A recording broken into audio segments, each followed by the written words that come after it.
Hi, everyone. This is the Brad Free Report for Friday, February 16th. Let's take a look back at two of the most outstanding performances we have seen all winter. Starting off with the Grade 2 San Vicente Stakes last Saturday at Santa Anita, three-year-old sprinters going 7 furlongs.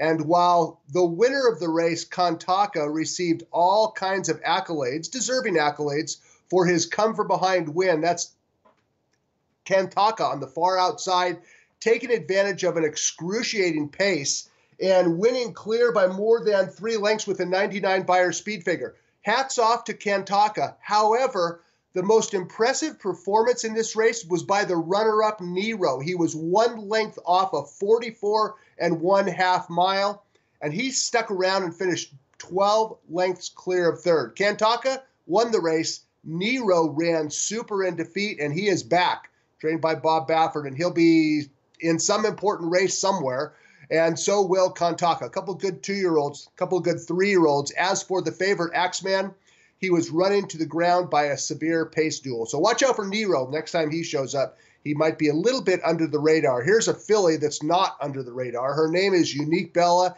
and what she did last Saturday in the Grade 2 Santa Maria was, well, it was a tour de force. It was an impressive win by 9 lengths.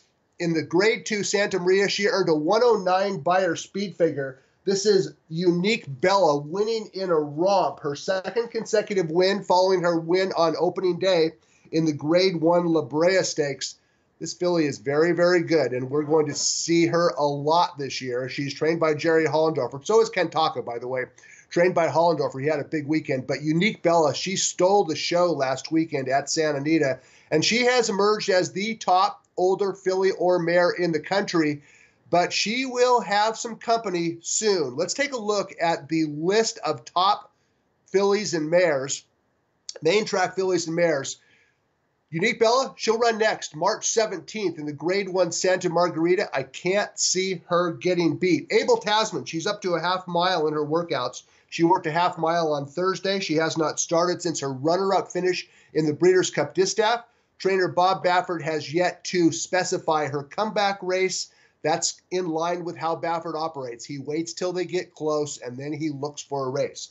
Paradise Woods, she finished second to Unique Bella in the La Brea, and then she had a little setback. She got sick, then she had a minor foot problem. Well, Paradise Woods is back on the work tab, and trainer Dick Mandela is pointing her for a March 24th comeback in the Grade 2 Santa Monica. And who will she face in the Santa Monica? Well, whoever emerges from the Los Flores on Sunday, that would be either Selcourt or Sky Diamonds. Paradise Woods back on the work tab, looking for a March 24th comeback in a sprint. Alate, she was the star 3-year-old filly on the East Coast last year. She misfired in the Breeders' Cup Distaff. She finished 4th. She's back on the work tab down at Payson Park. She had her first 3-furlong workout on February 13th. So Alate, trained by Bill Mott, looking for an East Coast campaign a little bit later on. Good to see her back on the work tab. Vale Dory, who had an outstanding 2017. She won 4 races, finished second twice. We haven't seen her since last July, and her most recent workout was January 31st. So it looks like she had a little hiccup in her comeback preparation. So her status is a little bit uncertain right now. And I guess you could probably say the same thing about the Breeders' Cup Distaff winner, Forever Unbridled. 3 for 3 in 2017, reportedly pointing for a race in Dubai. So good luck with that. Well, the top of the Distaff division, it's that gray beast. Her name is Unique Bella, and she is good. Okay, let's take a look at this. I'm not looking forward to this next segment at all, and you'll see why. It's the scorecard segment, and this is how I did last week. Now, look, I had picked 5 horses, and they all lost. Okay, that's going to happen. I'm not too worried about that, but what is embarrassing to me, and it was my fault for not specifying odds requirements. Blackjack Cat at even money in his first start of the season, that's not a good wager. Nor was Axeman at 2 to 5 down on the inside at a 7-furlong distance. Map It, she ran horribly in the California Oaks last weekend. Vito Rossi, he finished 3rd in the Sam Davis, an okay race. He was 3rd best. And Aristocratic, he gave it a shot in the Phoenix Gold Cup. He wasn't good enough either. Now, again, picking 5 straight losers is not that big of a deal. But when you pick 5 straight losers at 3-1 or less, well, that takes some doing. And that was kind of an embarrassing situation. So from here forward, when I talk about horses who I think are going to win, I will try my best to at least talk about the odds, because sometimes the most likely winner is not necessarily the best bet. So I pitched a shutout last weekend. That was bad. 5 straight losers. Okay, let's start looking ahead and talk about some races that will be run this weekend. And we're going to go out of town for several of them. We're going to start with the Grade 2 Rachel Alexandra down at Fairgrounds. 3-year-old fillies going a mile and the 16th. The favorite on the morning line is down on the outside. Her name is Monomoy Girl. She's making her first start since late November. She's the most accomplished in the field, the fastest in the field on numbers. But this is her first start back, and the truth of the matter is, despite her 91 Beyer speed figure last time out, I was actually not all that impressed with Monomoy Girl's runner-up finish in the Grade 2 Golden Rod. It looked like her and Road to Victory were not exactly finding in deep stretch. So I'm going to take a stand against Monomoy Girl at 8-5. 2 horses I do like at higher prices include number 3, Classy Act, a devastating allowance winner at Fairgrounds with a 79 Beyer speed figure, an even higher number on Thoroughgraph, 5.5.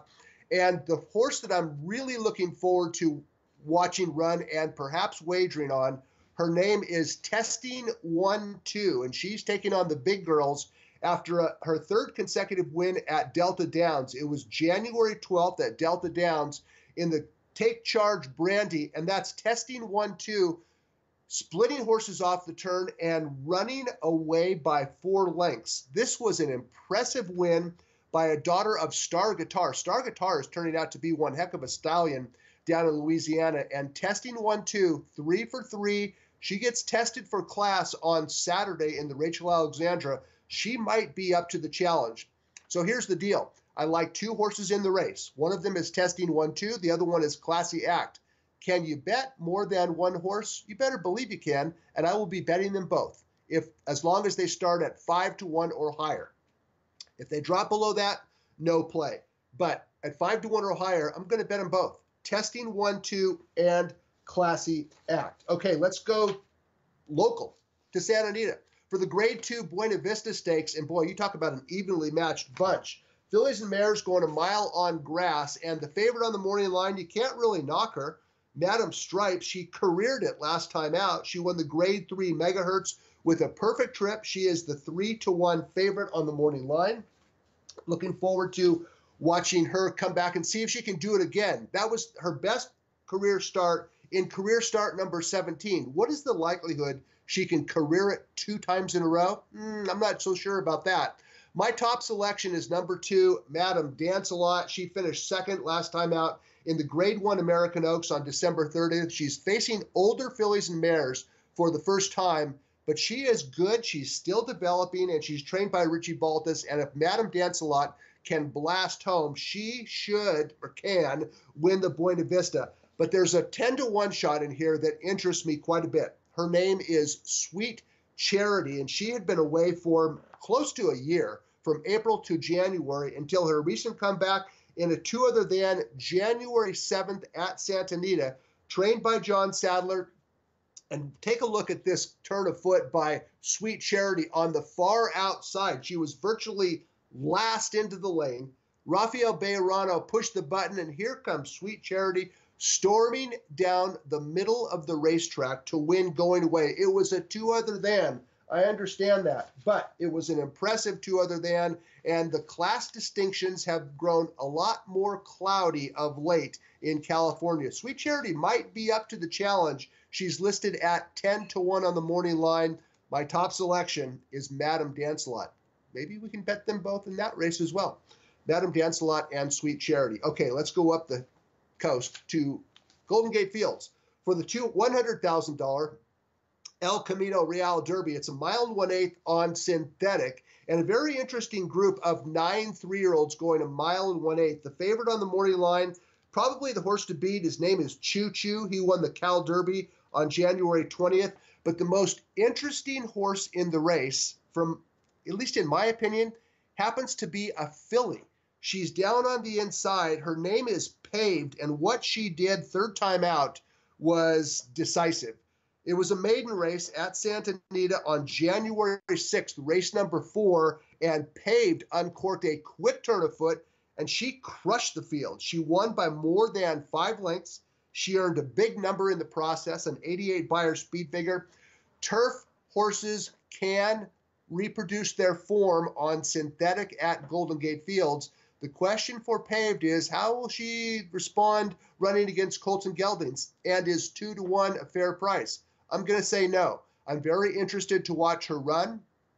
From a most probable winner perspective, it's either Paved or Choo Choo, but there's a long shot in this race, making the second start of his career. His name is Epical, number 7 Epical, who raced virtually, well, he pressed his way to victory first time out in a 1-mile grass race at Santa Anita. He's a son of Uncle Mo, trained by Jim Cassidy, and I like the way he won. He dug in late. He won by a neck. The number came back decent.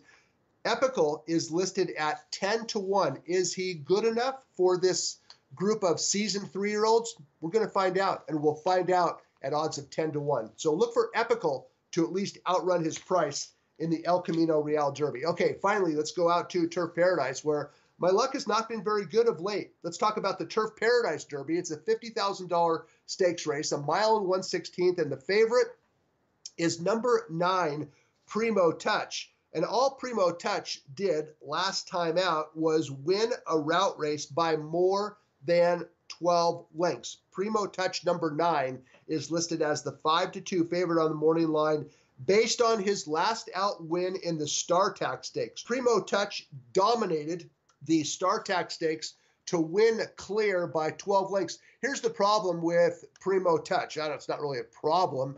His most recent win, in fact, his best efforts have been on grass. The Turf Paradise Derby is actually on dirt. So is Primo Touch vulnerable? At 5-2, who needs him, right? I'm going to take a chance at a price. Number 7, Bocephus. He's still a maiden. He got beat 12 lengths by Primo Touch last time out, but Bocephus sports a kind of a sneaky, hidden, improving pattern. We know he can run on dirt. He ran okay last time out around 2 turns. He's trained by one of my favorite long shot trainers on the Southwest Circuit. That would be Molly Pearson. I'm looking for Bocephus to outrun his odds at 8-1 and maybe spring an outright upset in the Turf Paradise Derby. So here's a quick review of my selections. I'm betting 2 of them in the Rachel Alexandra, Testing 1-2 and Classy Act at 5-1 or higher. In the Buena Vista, I like Madame Dancelot at 7-2, and I also like Sweet Charity at 10-1. I'll take 8-1 on Sweet Charity. How about that? 7-2 and 8-1 on Madame Dancelot and Sweet Charity. Up at Golden Gate in the El Camino Real Derby, long shot Epical. Going to try to post an upset over Choo Choo and Paved, the filly. And finally at Turf Paradise, I'm going to go with Bocephus, a price play at double-digit odds. All he has to do is make up 12 lengths behind Primo Touch. Let's see if he can do it. That's a wrap. I'm Brad Free. Thanks for watching.